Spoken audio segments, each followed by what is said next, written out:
if you're a startup or anyone looking to potentially adopt a model like this, should you use R1?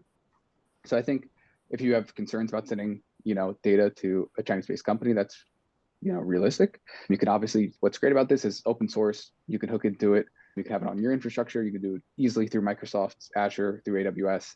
And that's a easy way to kind of adjudicate that risk. And so I would suggest trying it out. There's kind of no harm. It's a really cheap model to run, and I think it works quite well. And these things are all very context and like specific to whatever you're working on. And so having the ability to test this for some of the other reasoning models, I think is great. We're seeing these models get better and cheaper, which I think is great for builders like us. A very popular thing to say for the past 6 months or maybe even year is that, these models are becoming commodities, which is, again, great for us. The open source aspect of all this and the open weights is great. It allows you to kind of tweak things so that you can have it remove essentially some of those filters that are baked into the model here. If you try to use the DeepSeek chat application and you ask it about certain things that the CCP wouldn't want you to ask about, it's not going to give you answers. But you can obviously change that around yourself, which is really nice. And I think most importantly, a trend I would say that has really picked up over the last 6 to 12 months is this idea of agents actually starting to become like a real thing. We're starting to see like them drive real value, whether it's, Replit's agent, I think was like a really good, like first delivery of like a really good coding agent.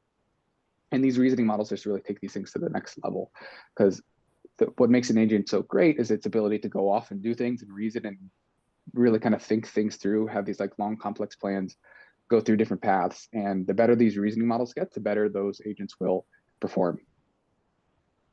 And I Dan, think we the have a best, question from the audience. yeah. I might inject here. The question from Jamie is, does this mean that there'll be fewer hallucinations by looking several tokens ahead? It's a good question. All the reasoning models do hallucinate less, and that like their accuracy does go up in terms of performance. I would also think that looking ahead will give you the opportunity to kind of just do better planning, and I think better planning would result in less hallucinations.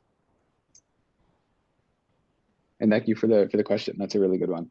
And so I think, when it comes to these reasoning models and using them for agents, I think it's a really common thing. Danny, I'm sure you're seeing like a lot of this, and it's really exciting.